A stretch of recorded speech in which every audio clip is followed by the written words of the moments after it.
Okay, we'll get going since it's almost 1:15. Welcome, everybody. And today is February the 11th, 2026. And this is the council meeting for the Township of Muskoka Lakes. We'll call this meeting to order at 1:19 p.m.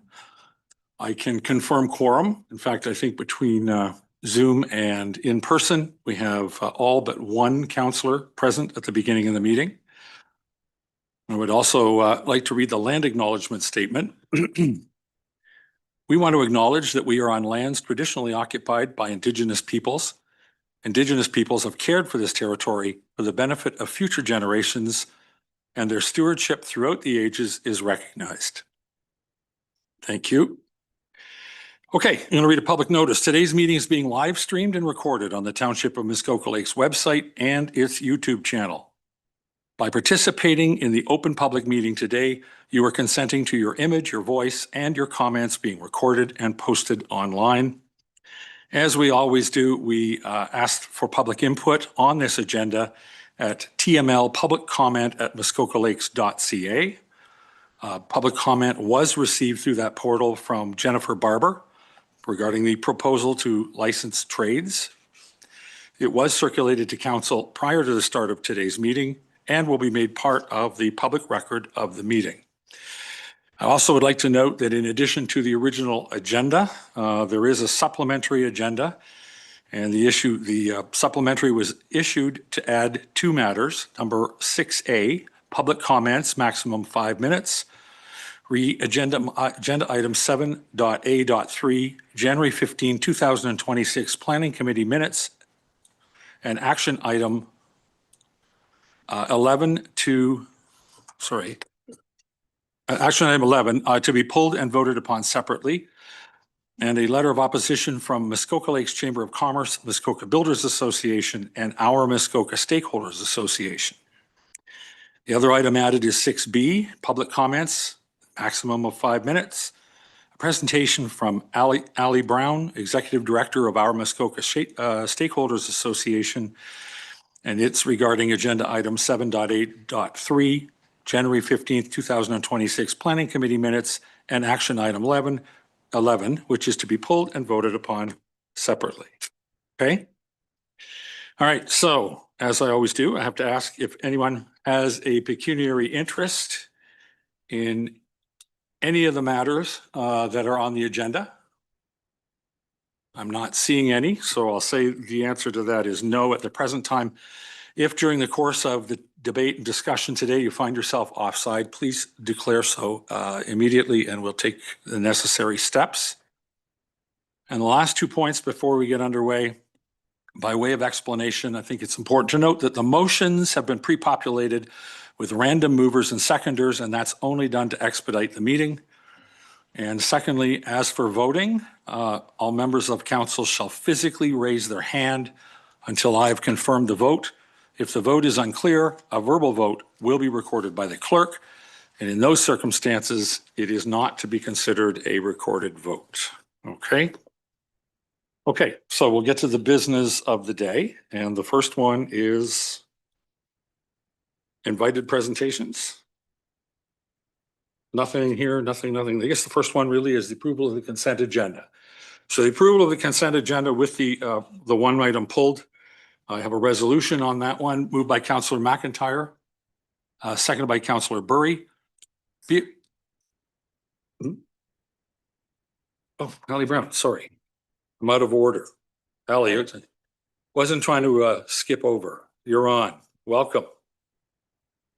Good afternoon, Mayor.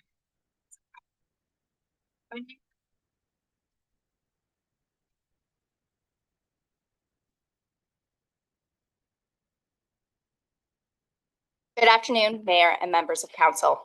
My name is Alyxandra Brown, and I am here today on behalf of the Our Muskoka Stakeholders Association. We recently submitted a letter to Council endorsed by businesses, organizations, residents, and landowners expressing concerns about the township moving toward a municipal contractor licensing system. 428 signatures total. I won't repeat that letter today, but I would like to reference it as the foundation of our position. We want to be very clear. we share the Council's goal of responsible construction, environmental protection, and compliance. Where we differ is in how to best to achieve those outcomes. The Township already has a robust and detailed framework in place. Building permits, inspections, zoning and environmental bylaws, and provincial regulation of trades, insurance, and WSIB. This is not a lack of rules. What we consistently hear from property owners and contractors is that the process is complex and difficult to navigate, particularly for seasonal residents, first-time builders, and smaller local contractors. In our view, this points to an education and communication gap, not a regulatory gap. Introducing municipal contractor licensing risks duplicating existing oversight, increasing administrative burden, and diverting limited staff resources away from permits, inspections, and enforcement without clear evidence that it would improve compliance. For that reason, we respectfully are asking Council to reconsider asking staff to bring back a report focused on contractor licensing. Instead, we ask Council to direct staff to clearly identify where the current process is breaking down, focus on educating property owners and the contractor community about existing requirements, develop simple, plain language guides explaining permits, responsibilities, and timelines. Distribute those guides widely, including mailing them with property tax bills. Before adding another layer of regulation, we believe there's a strong opportunity to improve outcomes by making the existing system easier to understand and follow. Rather than asking, what new regulation do we need? We encourage Council to ask, how can we better educate and support compliance with the rules already in place? In closing, our Muskoka Stakeholders Association respectfully asks Council to not move toward contractor licensing and instead focus staff effort on clarity, education, and communication. We believe this approach better serves residents, responsible contractors, and the Township as a whole. Thank you for your time. I'm happy to answer any questions. Thank you, Ellie. Before you go away, I have some questions. Does anyone else want to ask? I'm going to ask some questions, but because I shouldn't be asking them from the chair, I'm going to ask the Deputy Mayor to step in and take over my seat and chair the meeting while I sit over there and ask a few questions.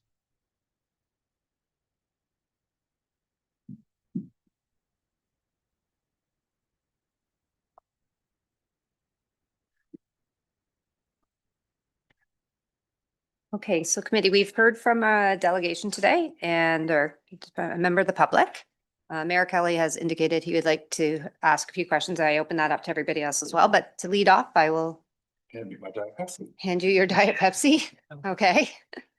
And I'll turn the floor over to you if you have some questions.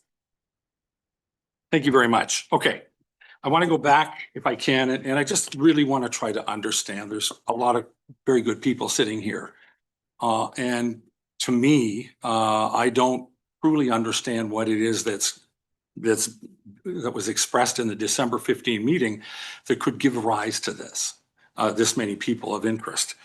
The resolution that we passed in December simply asked staff to come back with a report to indicate the data around the perceived problem, and I won't even go so far as to call it a problem yet, the perceived problem that there were many people building without permits. Now, a lot of them are likely homeowners, not contractors. They're likely homeowners that are just endeavoring to do things on their own, save a few bucks, and they're either ignorant or don't care about the rules. We're literally trying to get a handle on, is there a problem? Is there really a problem that needs to be addressed? You're way ahead of us in terms of figuring out whether it's going to be costly, time-consuming, red tapey, or inefficient, because we haven't given that any thought. We literally have become concerned to the point where we want data, presumably pulled from our building department, presumably pulled from our bylaw enforcement department, to help us understand, is this something that we really need to address or is it not? So with that as the background, I'm happy to address the issues that you've raised. Because, and I do want to also say, and I want to thank you very much for organizing the meeting we had with yourself, with the Chamber of Commerce, and with the Muskoka Builders Association. A great opportunity to sit down and literally talk this thing through. But clearly, there's still a lot of anxiety throughout the township that somehow we're doing an overreach. We don't know what we're doing. We're literally asking for the data we need to make a decision at some point down the road. You understand as well as anybody the process we go through before we would adopt a bylaw. But let me get into this a little bit. One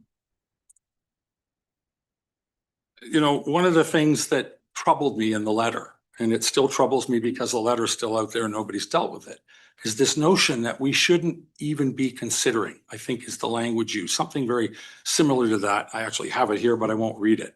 We shouldn't be considering looking at some way to contain the fact that people are building without permits. I fundamentally disagree. I think that's one of the reasons why we are all here, is to consider issues as they come up.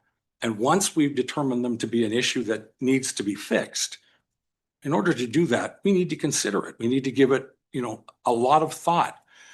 I find it funny coming from the chamber, coming from our Muskoka, and coming from Muskoka Home Builder Association, MBA, that because you've clearly considered it. You've clearly considered what we're doing and what you think we're doing, and you've reacted to it, which is fine. That's as you should.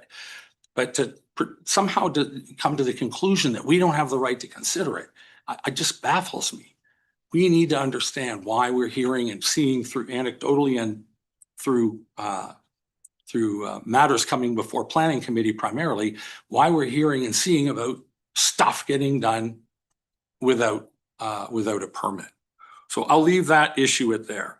I'm going to take a shot of this. We also have heard, and I think you repeated it as much here, I'll summarize it. We've heard that a big part of the problem with what we might end up doing is it sounds like it's going to have a lot of red tape, a lot of expense, unnecessary duplication of services, and so on and so forth. And, it occurred to me that we can't be the only ones who have a limited series of questions we would like to ask to qualify people or license people to do their work here in this township. We don't want to stop it. We want to grow it. We want to be able to help it along. I personally, and I think many on council, would like to prevent people from south of here or anywhere from here who find their local market dying from throwing everything they own in the trunk of their car and driving up here and doing cash business under the table without a permit. We need to find a way to stop that if it's happening, and I believe it is. But when I got sort of enthusiastic in the middle of the night and couldn't sleep, I read through the Tarion bylaws. I read through the Canadian Home Builder Association bylaws, the bylaws for the Ontario Home Builders Association, one that was new for me, the Home Construction Regulatory Authority. Don't have any idea what it is. And finally, the Muskoka Builders Association. All of them have a very consistent approach. There are certain stipulations that you need to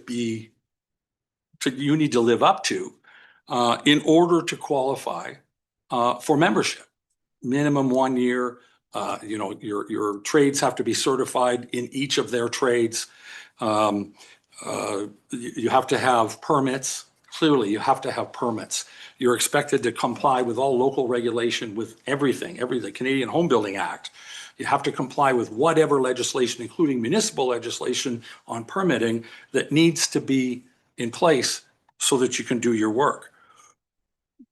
I'll tell you, the Home Builders Association have a code of ethics, and I went through the website. I couldn't kind of figure out how to bring it in here, but the website with the application form on it, it's got a very specific and relatively long list of things they want to know before you can be admitted to as a member of Muskoka Builders Association. You have to be sponsored, you have to be brought in, and so on. Code of ethics.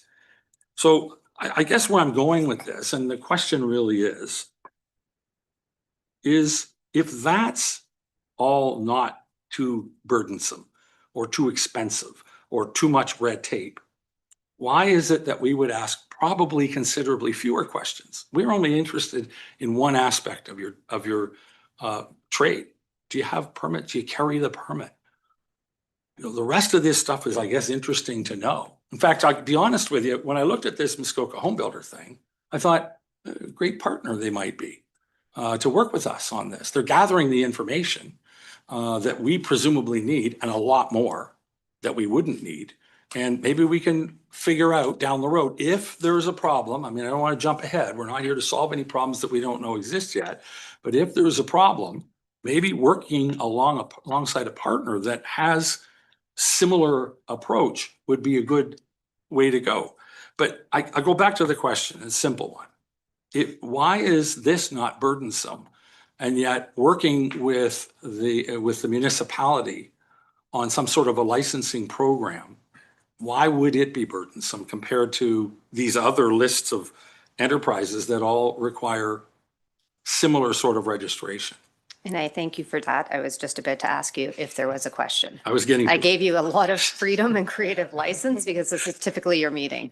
And now there's a competition to have you run late today. So the question, I think, was very specific at the very end there. Ms. Brown, did you hear that question or?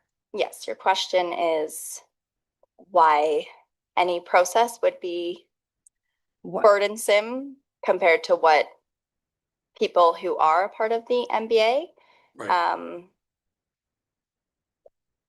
Honestly, I can't speak for the MBA or local trades, as my husband is on the back of that, Proline Rentals is, and I believe it would be because it's duplication. We have the Muskoka Builders Association who runs breakfasts and hosts meetings, and that it's a community event to be a part of, and to have this is an extra step for our community members who already are part of that association.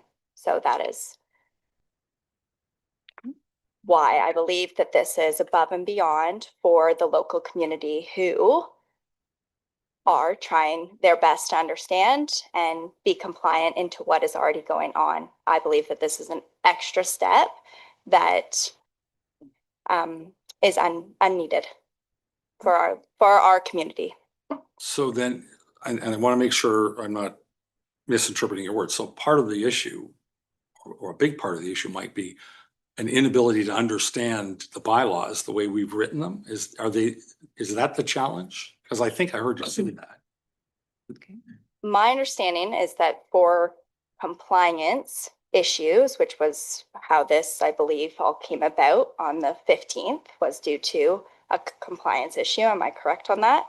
Saying that on January 15th, that's what happened at the meeting. Mm-hmm. This is what was the reaction to it. So as a community member and being a part of this and being a part of processing within the township, I don't believe our community would be a benefit to our community to have an additional step when we are already organizations and associations and local trades and builders in our community already go through certain programs that allow property owners to make the choice, their own choice, of whether they use that guide or book or use someone from down south or a family member from a different municipality. I feel that's personal choice. Do you have any further questions, Mayor Kelley? No, I'll stand down. Thanks. Okay. I think just procedurally, I stay in the chair just to ask the questions and then, okay. Are there any other questions for Ms. Brown? Councillor Bozeman. Ms. Brown, in your talk to us, you gave us a list of suggestions that the township could do in the area of communications and education. Can I ask, we, as the mayor has pointed out, we do seem to have a problem here. We get applications for as-built things. If you drive around the lake, you can see what are clear violations of often the tree preservation bylaw. What can your association and what can your industry members do to help us with this problem?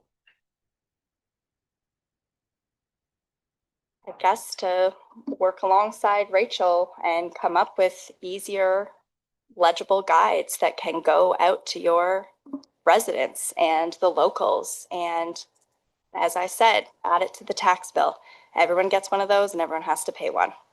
So I feel like that could be a good resource to get communication out.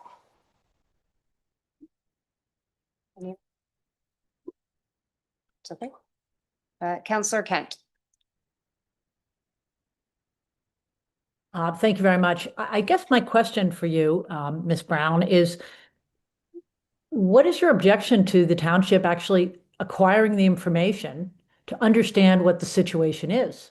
I think it's a time and a place for everybody to express their opinions, object, have public meetings, which are all very valuable and an important part of the process. But the township only has one way of reviewing matters, and the council can ask staff to go back and do a report on something. And what we've asked them to do is come back and collect information for us so we understand where the issues that we're seeing are coming from. Are they because they did not understand our bylaw? Is it because they did not get a permit? Are they because, there are all sorts of reasons that we want to understand about why the situation has come up, such as the as-built situations that show up almost every meeting that we have every month. So I guess the question is, what's the objection to collecting the data so we understand what the situation is? I think we're about, a year ahead of where we might be in terms of your process, which I respect, by the way. Okay. Ms. Brown? How I read the resolution is more than just exploratory. And I believe that how the MBA and the chamber and myself read that, we believe that it's more than just that. And what you would come back with from the staff is also time and energy for them to research all of this. And I don't think it would get you the data, as my understanding is, bylaw is not collecting that for you yet. So my ask would be to redirect the ask of your staff. Collect data instead of more than that. Okay. So the perception being that it was much further ahead, further along in the process than truly we are. If there's anybody standing in the audience understands that plotting pace of government is what we usually hear. And in this case, it seems like a decision's been made and we're moving, and nothing could be further from the truth. So just perhaps refinement of a resolution. Pardon? Refining the resolution to be a little bit more redirective is what I think I'm hearing from you. Yeah, and that's why I asked specific different questions of how I believe that would aid you to getting possibly the answer that you're looking for. Okay, thank you. Councillor Zavitz, question? Yes, thank you, through you. So just in terms of process, I was the one that asked to get this pulled. Point being is that this is very much a discussion amongst the 9 councillors and mayor in terms of whether this group who put this forward unanimously want to reconsider. And wouldn't we not be needing to speak to that issue and not be asking the public what they think we could do to change some of this? Because I think this is a very narrow question, and I'm almost thinking that the chair should be in the chair, and we should simply go through the consent agenda and then have a dialogue with council in that regard. Because I have certainly got some things to say in terms of positioning, but I'm reluctant to get involved in that here and now. Well, and I very much appreciate that, Councillor Zavitz. Mayor Kelley did get some creative license up front, but really the intention, like any kind of delegation, public delegation, is we are now afforded the opportunity to ask questions while they are here and in the room, and that's simply what we're doing. As we ask these questions, the next step the close will move on in the agenda, and you are absolutely right. Mayor Kelley will come back in, and when that item comes up, then we will around the table have an opportunity to discuss further. At least that's my understanding. Correct, Mayor Kelley? Okay, with that said, are there any other questions for Ms. Brown? Councillor Edwards. Yeah, and that's for the chair to Ms. Brown. The mayor had said about your association, the Muskoka Builders Association, would you have a committee that would work with the township to try and solve some of these problems? And see what is best. Maybe licensing isn't best. Though I was a contractor and I was licensed and it didn't bother me. In fact, it made it almost better because everyone was playing on the same field. Can everyone join your association or they have to follow the code? I'm actually not the MBA. We are a member, like I'm through Shoreline, member of the MBA, but I would have to ask like the executive director there Thank you. for that. Can I ask Okay. a question? Yes, Is that okay? sure. Okay, you said that you were licensed. Was it with the township where you worked? I went and got the best license I could get, which was a Metropolitan Toronto. It was the plumbing and heating license. I could then work in Halton Hills, get a license there, Burlington and Brampton, where I was working, and Mississauga. And that, so I carried them so that people would know that I was a reputable contractor. Mm. And I felt that it benefited me sometimes. And that, but it's just the unknown and that people seem to be afraid of. But like I say, I was licensed. It didn't hinder me at all. In fact, I think it helped me because I've even had plumbing inspectors say, hey, I caught somebody doing it without a permit. They weren't licensed. Would you help them out if they came to see you? So, you know, it helped me in the long run. Thank you. So committee, are there any other, or sorry, council, are there any other questions? Ms. Brown? Okay, seeing none, as you know, this will continue to have a conversation as the meeting unfolds. Thank you very much. Thanks.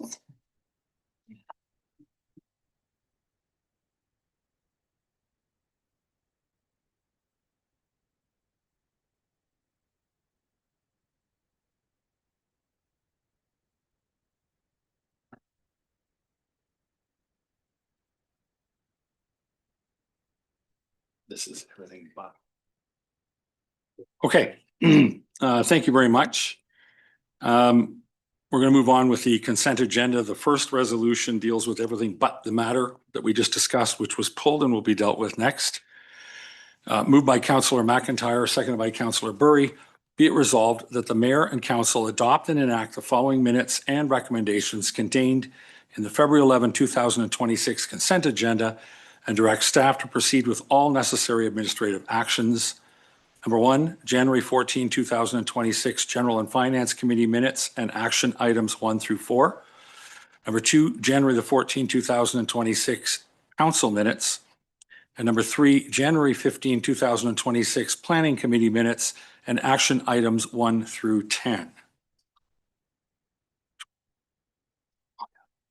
Okay, I read it. Anyone have any questions on that consent agenda? I'll call the question. All in favor? That carries. Thank you very much.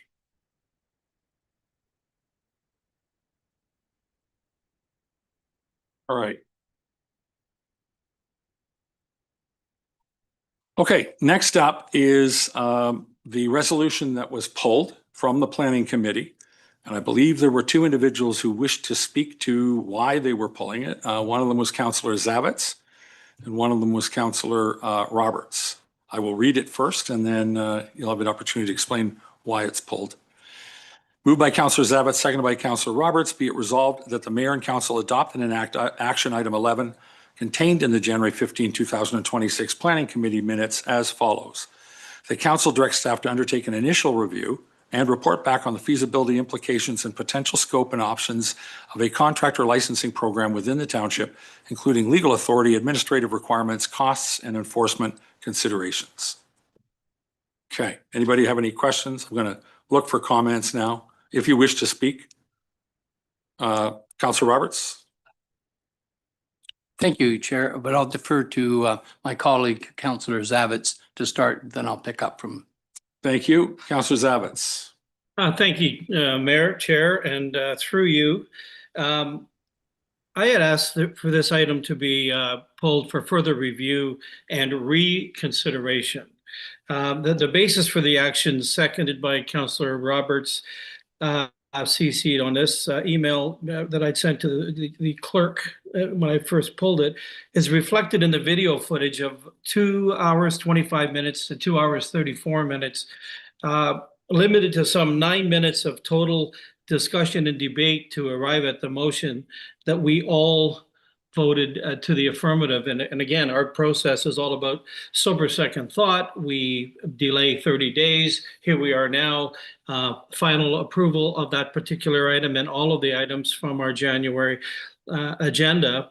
And I'm asking for reconsideration. I mean, our assertion is insufficient preparation and timing by all committee and TML staff did not allow for a fulsome dialogue on this matter, again, some 9 minutes, nor public notice of planning committee intent to do so. I think you asked Ms. Brown earlier about it, and I think there's a shock and awe factor. I think folks got surprised. They were, I hate to use the word overreaction because they're not overreacting. They're reacting to stimulus that was put out by us. I said, perhaps had those conditions existed, one wonders of a notion to strike a working group consisting of council staff and the public to explore more fully the need for such a dramatic licensing response. We were, in fact, informed that day that staff were very busy. The CAO even mentioned costs potential associated with a staff workload.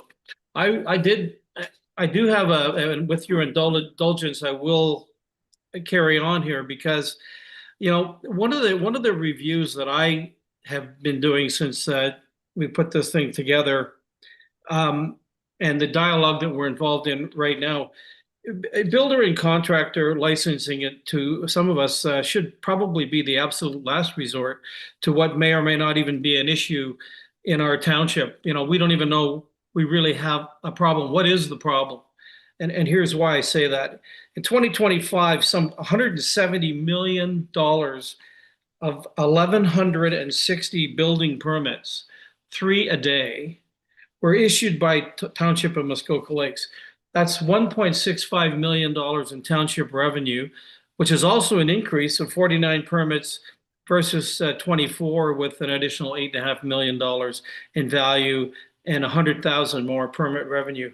What does this all mean? Well, 8,000 building inspections resulted in 82 orders to comply. So we did 8,000. So, I mean, these are huge numbers, maybe some of the largest numbers in a municipality in the province of Ontario. And from a planning perspective, a 5-year average was 667 applications, which is 2 a day. Planning applications, separate from building applications, 2 a day. Just shows you how busy staff is. So I just want to say that we don't understand whether or to what extent non-permit construction impacts even really matter to us. And, I think we can now say that the builder, with those numbers, the builders and homeowners are largely doing the right thing. Building construction is the #1 industry in our township. And I'll leave you with this thought that, when we build in a 30-day sober second thought process for all of our public dealings, this right here has, some 430 signatures, a myriad of phone calls, a petition. Mayor, you've been to meetings. I know you have. You've shared that with me. Countless emails and texts. That's why there's 2 councilors asking of you other 8 to reconsider the resolution and to stop any further discussion in this regard. Thank you.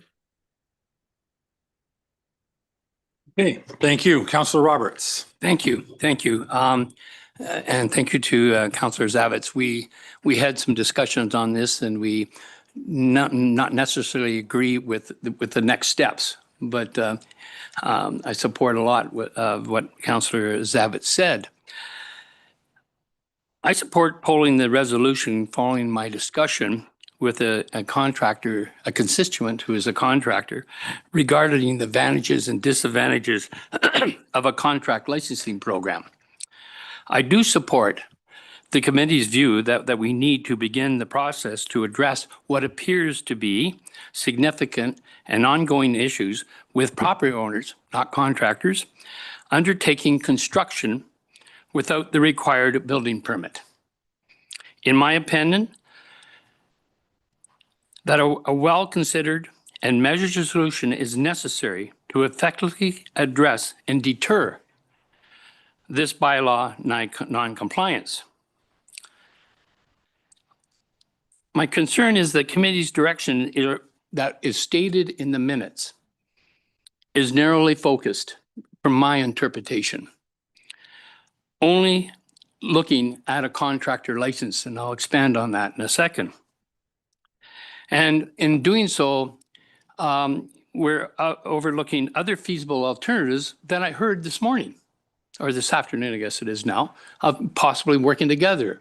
And so in February, just to remind everyone, committee asked staff to return with an initial report addressing feasibility, implications, potential scope, available options for a contractor licensing program, legal authority, administrative requirements, costs, and enforcement consideration.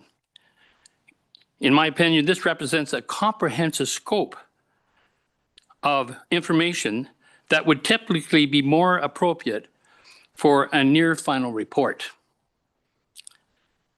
The minutes identify that Mr. Pink stated that the staff would be able to examine the issues and provide an initial staff report. I anticipate that the initial staff report will be insufficient to support decision-making, and further clarification will be required, likely pushing the revised report out until 2027.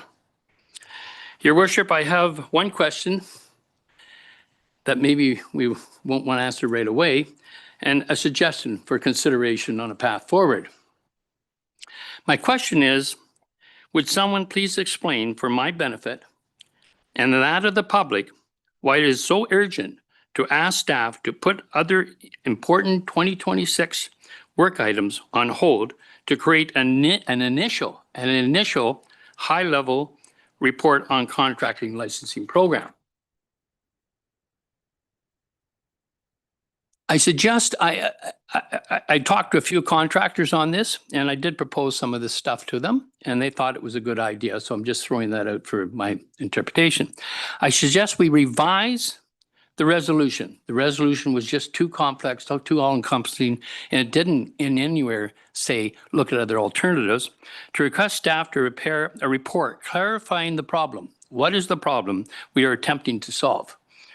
Identify approaches undertaken by comparable municipalities, and suggest 3 viable alternatives that may deter construction bylaw non-compliance. So finally, I heard here today a couple of solutions that might be better or to begin with, rather than contractor licensing. The resolution was I can see why some contractors interpreted that this was a done deal, something that we were going down this path. So that's my ask. Thank you. Thank you, Councillor Roberts. Councillor Zavitz, you got your hand up again. Thank you, and through you. The clerk had indicated through ongoing dialogue over the last 5 or 6 days that I had requested a report, in summary of how many projects are ongoing like right now, i.e. staff reports like noise bylaw, comprehensive zoning bylaw, et cetera, et cetera. That was impossible for her to do with the tasks at hand, but she did indicate to me that she would ask the senior leadership team to provide some comment. And I just, not to put our clerk on the spot there, I just wondered if that had come to fruition or there was any level of preparation in that regard that people could speak to. Because certainly this is certainly about workload, notwithstanding the task at hand, but what about that? Do we know anything? Madam Clerk. Thank you. Through you, yes. Sorry. In speaking with Councillor Zavitz, there was a request for a bit of a list of ongoing projects. We don't keep a comprehensive list, so I suggested just at the late time that I would let SLT know that the question may come up. So I did circulate that to our SLT team, who has an idea of kind of all the different projects going on within their departments. So if you'd like us to go around, I think everybody has a list of a few items that are happening within their department if council so chooses. Councillor Mazan and Councillor Nishikawa. Thank you. I wasn't sure if, sorry, if staff was going to comment, but I just wanted to be next in queue. Was that the intention here? Or is that for? Okay, so No, all right, that's fine. I'll ask staff if I could, please. Building and bylaw.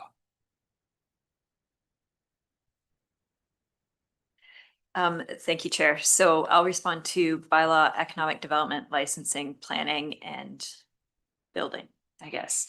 So we have a short-term rental accommodation program that we're still in the process of implementing. Bylaw updates, we're doing noise as well as a few administrative updates, but the noise is the big one.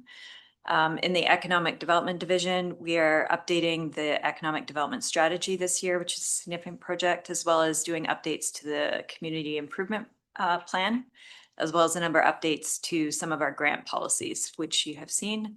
In the Building Department, we're still administering the Septic System Maintenance Inspection Program. So each year the program slightly improves, I'll say. Planning, of course, we have the Minette redevelopment project comprehensive zoning bylaw review, as well as responding to right now the district is updating their OP, and so we're quite involved in monitoring that as well as integrated watershed management. Okay, thank you. Nick, you want to? No? Okay, that's enough. That's enough. Thank you. Councillor Mazan and then Councillor Nishikawa. okay, thank you and through you. And just having listened to our the presentation earlier today and listening to those who have brought forward this idea. And for those who are less familiar, to the plodding pace of sitting around this table, there's these things always take a lot of time. And there is reason for the sober second thought that I heard Councillor Zavitz reference a number of times in his comments. And this is maybe one of those times where we just take a pause and ask ourselves, did we ask the right question last month? And if it wasn't the right question, I think I heard that from the delegate, maybe there's a way to refine this in a way that actually does what our table does best, which is take a step back, ask the question, is there a problem? What's the scale of the problem? And how do we go about determining that?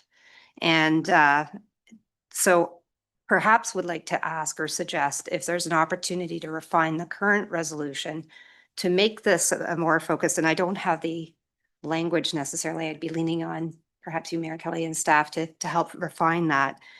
But to create a process is what I was trying to capture here, to actually determine the scale of this problem, to actually articulate that. So we're all very clear, but quite frankly, for those of us out in the community who are working in this day to day, to say, what is the problem we're trying to solve? And then let's work together to actually solve those problems.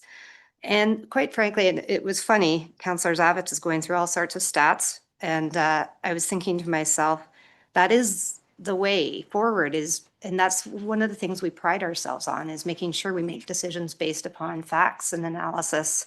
And is there a way to kind of embed that into whatever our expectation is in this resolution? And the last thing I think I sensed is there's this real sense of urgency from everybody. There's a reaction last month and there's a tremendous reaction from the community, and we don't want to react again. And I'm not sure that this is one of those things. I mean, we're instantly leaping on the idea of reprioritizing all of our staff's work. I mean, that's not my call to make. That's quite frankly our CAO to make.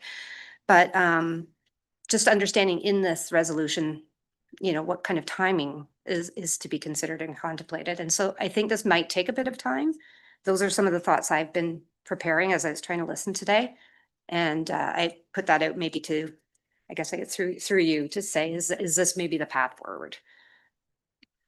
Thank you for that. Just for my clarification, you're talking more like pulling specific data around offenses and those issues?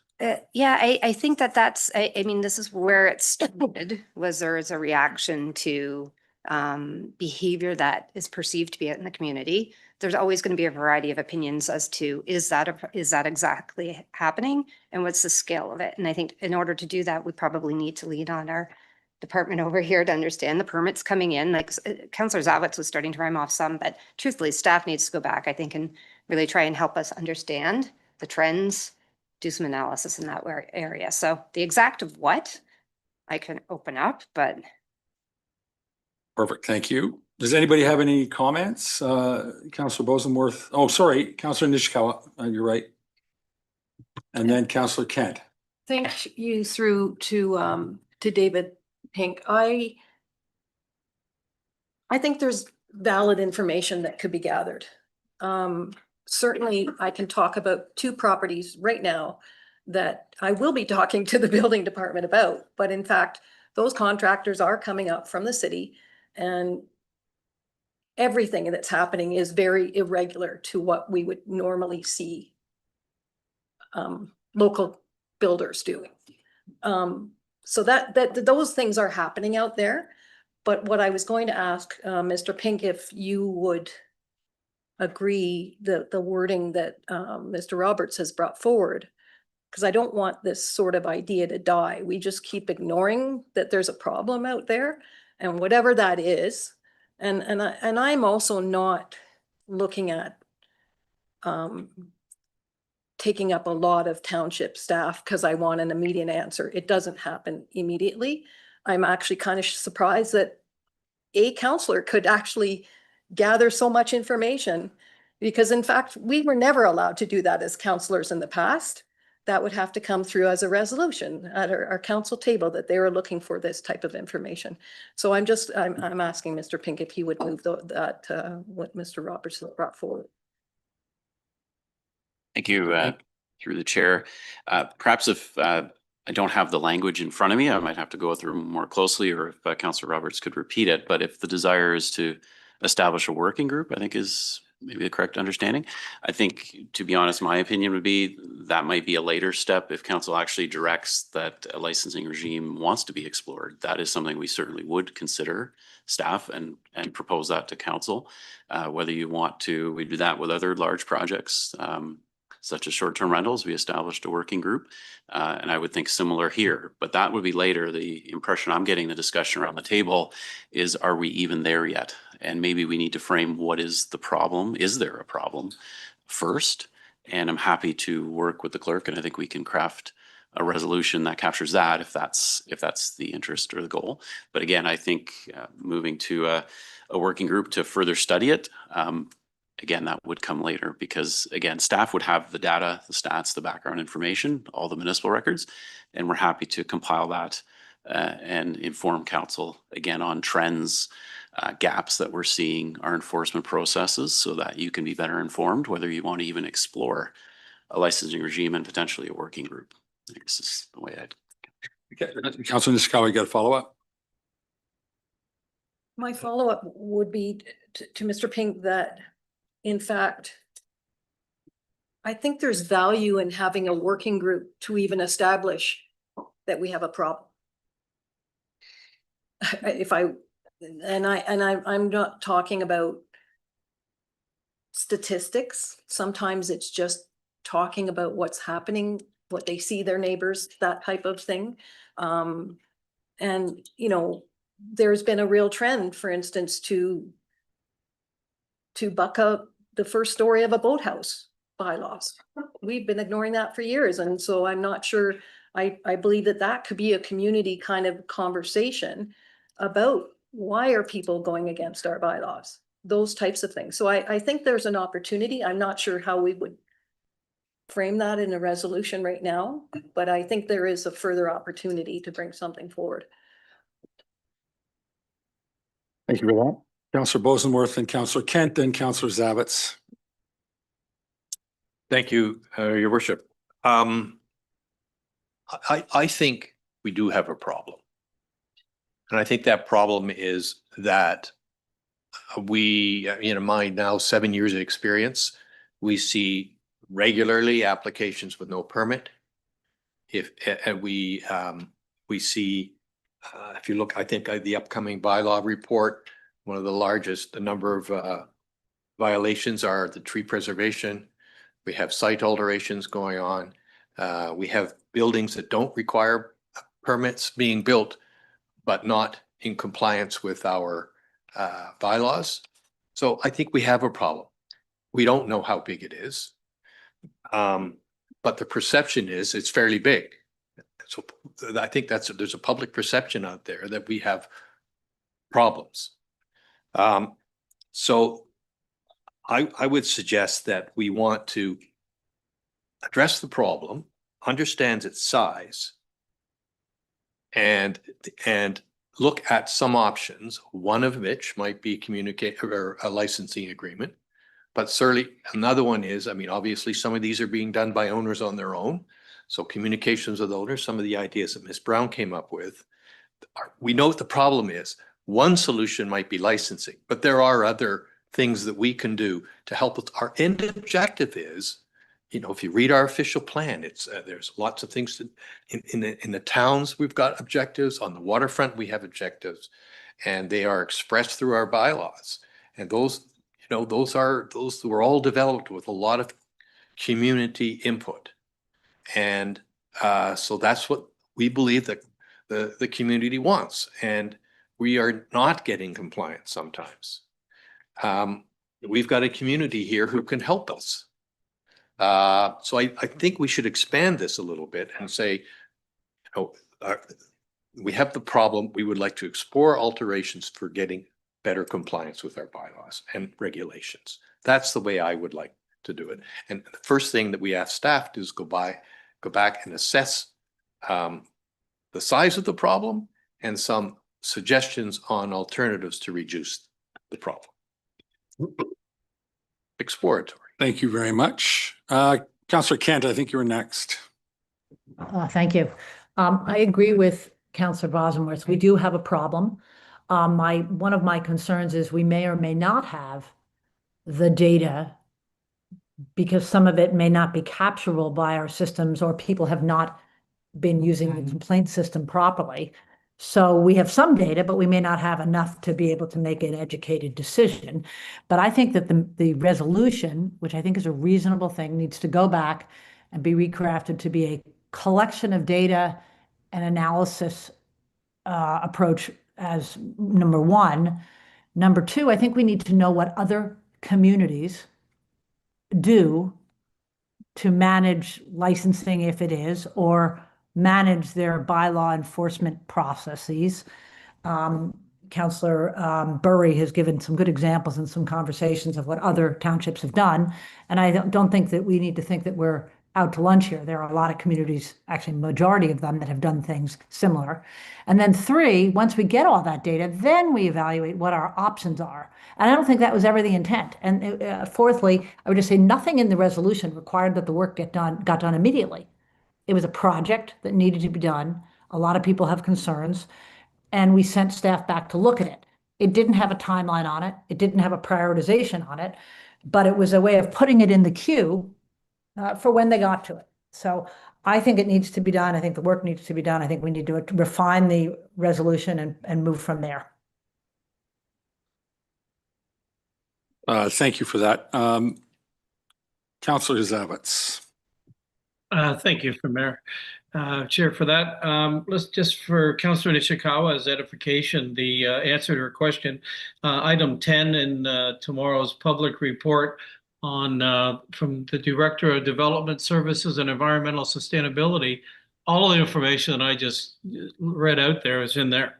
So it's a public document, and it's readily available. It's great information, and I think it really reinforces the point, and I appreciate the opportunity to bring it forward. I am going to ask a question, if I could, of the clerk in terms of, can an item that's been pulled from a consent agenda, actually be deferred, say a month? Can it be deferred? Or does it have to be either voted on either in the yay or nay? Thank you. The question was to you. Go on. Thank you. Through you. When an item is pulled, it's treated like any other resolution. So you're able to amend it, substitute it, refer it, postpone it, anything that you'd like to do with it. It's a regular motion. Okay, thank you for that. Councillor Mazan. Thank you. I think I would like to invoke the words of our previous CAO, crawl, walk, run. I think it's really important that we identify the problem first before we start going and exploring options, even though all of us probably have thoughts in our head. The delegate today even had ideas and thoughts, but that's where we get ourselves into trouble. Like, we've already gotten ourselves way over our skis already without even first identifying, do we have a problem? And if the answer to that is yes, let's understand the size and scale of it. Let's do that with the appropriate guidance of our staff. The professionals will be mining the data, help us come to that conclusion. Once we understand that, then we can start saying, okay, please go and explore these 3 options and tell us and come back. That is how this process works. And quite frankly, for those of us in the audience watching today, this is why your government takes forever to get anything done. But there's a reason for it. And this is the exact reason. To make a good decision that has implications, some of them which could be fantastic and positive for those of you sitting in this room. To do it properly, we have to take our time. And so I just would suggest that crawl, walk, run, let's identify the problem and then move forward with some of these other suggestions and recommendations in a future resolution. Thank you. Okay, any other questions, comments? No? I'm in the camp that we need to establish that there's a problem. That's what I thought we were trying to accomplish last month. I think it's an exercise in pulling data. I don't think Councillor Zavitz, was that something you were trying to communicate to me? Thank you. I didn't, sorry, I lost my train of thought. I think we need to start by establishing that there is in fact a problem. And if, the scope of the problem, how many of these offenses have we had? How many do we think are out there? It's literally pulling data from existing records. My preliminary discussion suggests that maybe the records aren't as discrete as we would like to be able to distinguish one offense from another, in which case I think we need to come back and decide maybe we track it for a year and specifically call out those offenses that we're trying to target as opposed to those that we're not. But for now, I would propose, and I think we have a resolution here that goes along with Councillor Mazan's suggestion, that we do a data mining exercise. Let's ask staff with no particular, not next month, but get it back to us. I don't know if we want to put a timeline on it or not, but we would like to see some indication how many offenses are there. Without adding to the burden, I'd like to know if that's up or down over the last few years. Because if the problem's getting better, we're going to be a lot more patient with it than if it's getting worse. Does anyone have any comments on that? I'll have a resolution to read in a second. I'm afraid you can't.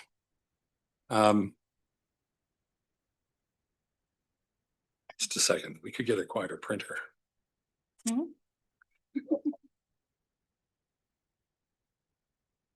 Oh, true. Okay, I have a resolution to read. It's got some length to it, so we'll just go through it. Moved by Councillor Mazan, seconded by Councillor Roberts. Be it resolved that action item 11 contained in the January 15, 2026 Planning Committee minutes be substituted as follows. Whereas the township has a responsibility to ensure that development and construction within the municipality are carried out in compliance with applicable bylaws and the building code in order to protect public safety and community interests. And whereas council wishes to better understand whether there are trends or patterns related to construction without permits and other construction-related bylaw or building code violations. And whereas understanding historical data can assist council in identifying any systemic issues, service gaps, or opportunities for improvement in education, compliance, or enforcement. Now therefore be it resolved that council directs staff to investigate and analyze available historical data related to construction-related bylaw violations and building code violations, including construction undertaken without permits, and that the review also include, where feasible and not limited to, number 1, trends over time, number 2, common types of violations, number 3, any recurring themes or systemic issues, and 4, existing processes related to permitting, inspections, education, and enforcement. And that staff report back with the findings. Okay? Anyone with questions on that? Councillor Bosenworth. One of the things this council, this township stands for is protection of the environment. We had two reasons in there why we wanted to do it. I would suggest we add the environmental I think it's a protection. community interest. If you think it's captured, fine. I think it's captured. Any other comment, question? I'll call the question. All in favor? Anyone opposed? That carries. Thank you very much. Sorry. All right, just to clear it up, then we have to ask the question on the other motion. All in favor of the motion as substituted? And that carries as well. Thank you very much. Okay.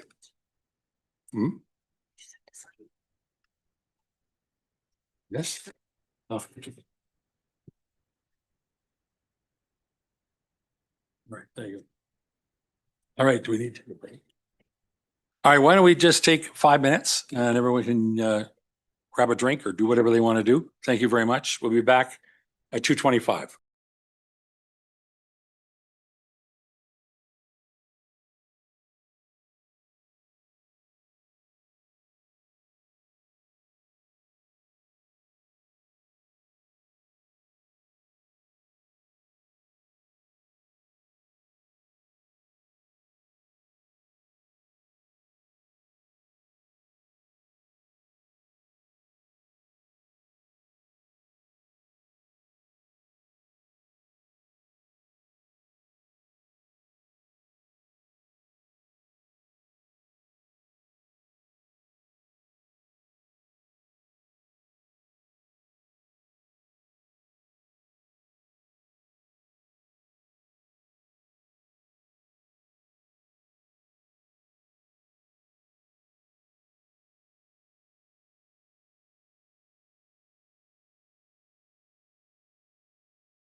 All right, welcome back. We certainly have quorum. 1, 2, 3, 4, 5. Rob is 6, 7, 8. Yeah, we got count on screen too. So we're going to go back down. We're going to drop to item number 10, report from our Director of Finance relating to the municipal ice storm assistance transfer. Oh, no presentation? I'll stand for questions, Your Worship, but I think the report kind of stands for itself, so. All right, thank you very much. All right, I got a resolution to read, moved by Councillor Bosenworth, seconded by Councillor McIntyre. Yeah.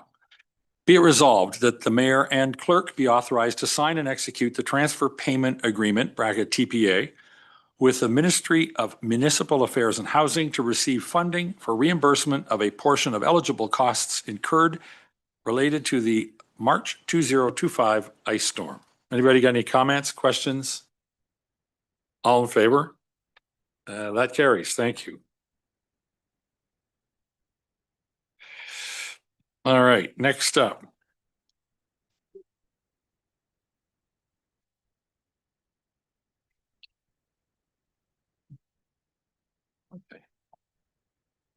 Okay, the next one up, it relates to a, just want to make sure there's no presentation. Sale of original road allowance, no presentation. Moved by Councillor Nishikawa, seconded by Councillor Edwards. Be it resolved that part of the original road allowance between concessions 4 and 5, geographic township of Medora, now in the township of Muskoka Lakes in the district municipality of Muskoka, designated as parts 1 and 2 on Plan 35R-27969, be declared as surplus land, and that the clerk is hereby instructed to dispose of the said property pursuant to sections 8, 9, and 11 of the Municipal Act 2001, and that bylaw 2026-007 to stop up, close, and convey that portion of road allowance designated as parts 1 and 2 on Plan 35R-27969 be given 3 readings and passed. Any questions? I'll call the question. All in favor? Now that carries. Thank you. Next one up, moved by Councillor Kent, seconded by Councillor Bosenworth. Be it resolved that bylaw 2026-010, being a bylaw to amend 2021-090, dog control, be read a first, second, and third time and finally passed. Questions, comments, all in favor? That carries. Thank you. Next one, moved by Councillor Edwards, seconded by Councillor Kent. Be it resolved that bylaw 2026-011 to establish Block B on Plan M-438 bracket 1 foot reserve as a public highway be known as and form part of Black Lake Road, also known as East Black Lake Road, be given 3 readings and finally passed. Any questions? All in favor? That carries. Thank you.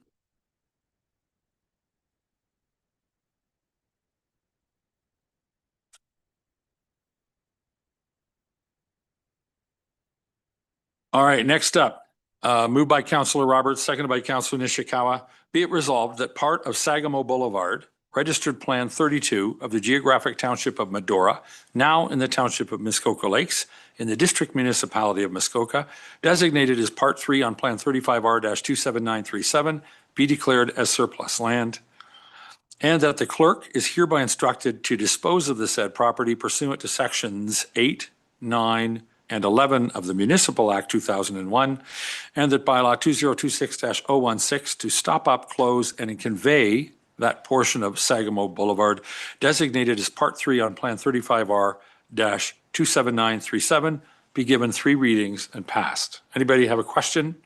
All in favor? That carries. Thank you.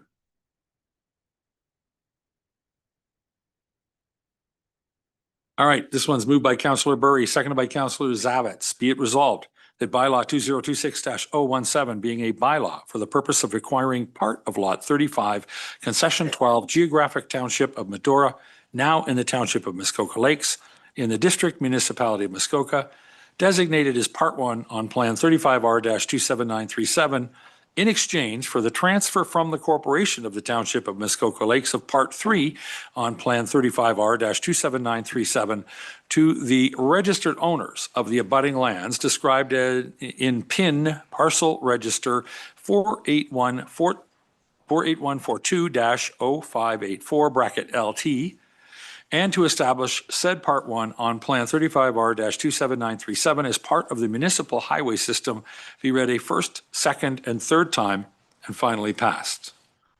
Any questions or comments? All in favor? That carries. Thank you. Next up, moved by Councillor Nishikawa, seconded by Councillor Zavitz.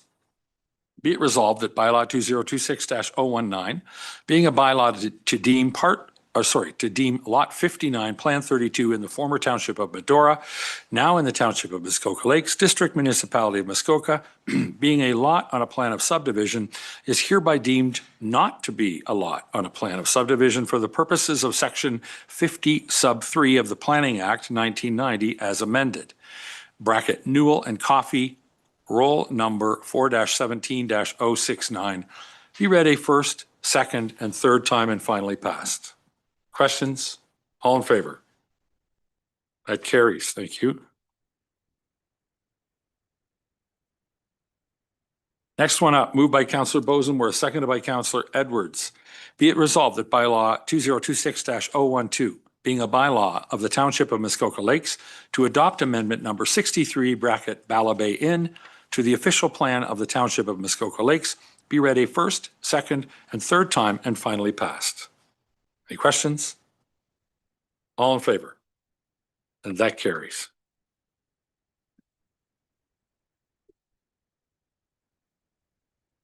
Ms. Crowder, welcome. You have a quick note on the next one, I believe. Thank you, Mayor Kelley. Good afternoon, members of council. As you may recall, the applications associated with Bala Bay Inn were heard by Planning Committee, and there was just the official plan amendment that was passed moments ago. Today I'm speaking because there's a small minor administrative change that we're proposing on the bylaw before you. Section 3, subsection Roman numeral 10 references Schedule 3, where it should reference Schedule 1. So staff will make that change, and we've determined it doesn't require an amended resolution before you today. Thank you. Thank you for that. Is that it? Okay. All right. And there's two parts. Oh, third, first and second. Okay. Moved by Councillor Kent, seconded by Councillor Mazan. Be it resolved that bylaw 2026-013 to amend comprehensive zoning bylaw 2014-14 bracket Bala Bay Inn, roll number 7-4-006, be read a first and second time. Any questions? All in favor? That carries. Thank you. Moved by Councillor Roberts, seconded by Councillor Bosenworth. Be it resolved that bylaw 2026-013 to amend comprehensive zoning bylaw 2014-14 bracket Bala Bay Inn, roll number 7-4-006, be read a third time and finally passed. Any questions? All in favor? That carries. Thank you. Next up, moved by Councillor Mazan, seconded by Councillor Kent. Be it resolved that bylaw 2026-014 to amend comprehensive zoning bylaw 2014-14 bracket NATU, roll number 6-27-006, be read a first and second time. Any questions? All in favor? Carries. Thank you. Moved by Councillor Nishikawa, seconded by Councillor McIntyre. Oh, yeah. Be it resolved that bylaw 2026-014 to amend comprehensive zoning bylaw 2014-14 NATU, roll number 6-27-006, be read a third time and finally passed. All in favor? That carries. Thank you.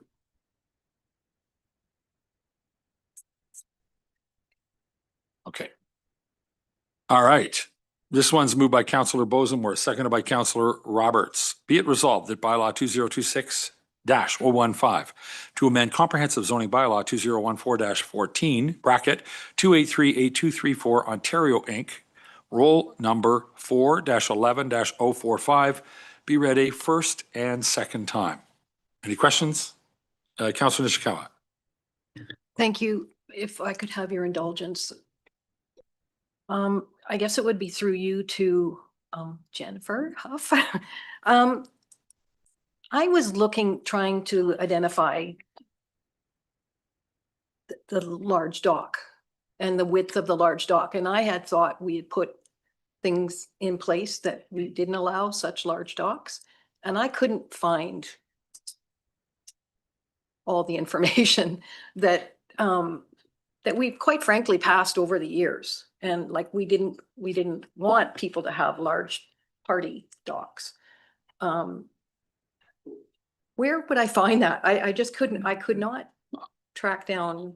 I'm going to suggest our best bet might be Ms. Crowder. Sorry, thank you. Since he's I standing. just went to the boss, that's all. I go to her all the time.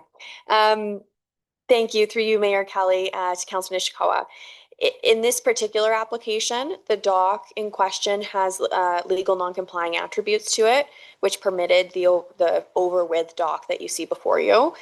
At Planning Committee last month, there were some changes and recommendations made by this committee, this council, that the boat lifts be removed and not be permitted. So that does cut down the total cumulative width that we're speaking to. In this case specifically, but the official plan does include verbiage that speaks to maximum permitted widths of docks, which is typically 25% of your shoreline frontage on a Category 1 lake, which is in this case the case. And there is verbiage in the 2013 official plan about large docks over water not being used as sun decks over water. The verbiage in the 2023 plan is a bit different, but there is that policy carried forward. Councilor Nishikawa. I'm just going to say officially, I'm still confused because I just recall other applications coming forward where we would not allow this. And so I'm a little concerned because I almost want to break out things out of this resolution because I don't want to approve this particular, this dock, but I like everything else that we're doing. So but I just want to say, I'm going to have to really work harder to find clarification because as I said, how we've treated others with this essentially is different, in my opinion. Respond, Ms. Crowder, or you're good? Yep. Yeah, through you, Mayor Kelley, if I may just provide a bit of clarity, the dock on the property is actually fully compliant with today's bylaw. Including the filled in boat slip. There used to be a boat slip there and it was filled in. It was filled in compliance with section 3.2G of our zoning bylaw. That is a provision that we are potentially going to be looking at in the zoning bylaw updates, quite permissive. But obviously we're going to get public engagement over when we look at that provision. But the application actually only has an exemption related to the boat lifts on the property. Thank you. Thank you for that. Okay, any other questions? I've read the resolution. I have read the resolution, so I will call it. All in favor? That's carries. Thank you.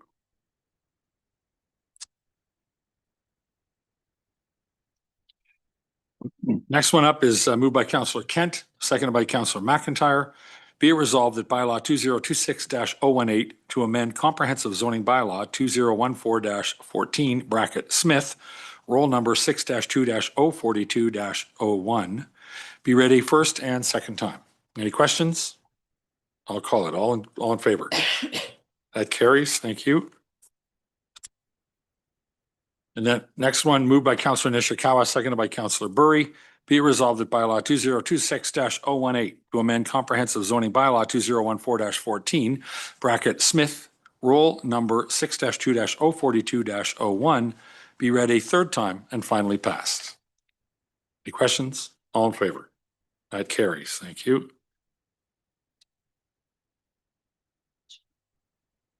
Okay, next up, moved by Councillor Nishikawa, seconded by Councillor Bosemworth. Be it resolved, the council in closed session convene at 2:45 PM. First exemption is litigation or potential litigation, including matters before administrative tribunals affecting the municipality or local board. And that's under section 239 sub 2 sub E of the Municipal Act 2001. Second exemption is advice that is subject to a solicitor-client privilege, including communications necessary for that purpose. And that's under section 239 sub 2 sub F of the Municipal Act 2001. And the reports cited here are confidential report CCS-2026-04, confidential report CCS 2026-06, and number 3, confidential verbal report, the OLT decision. All in favor? All right, we'll go into closed as quickly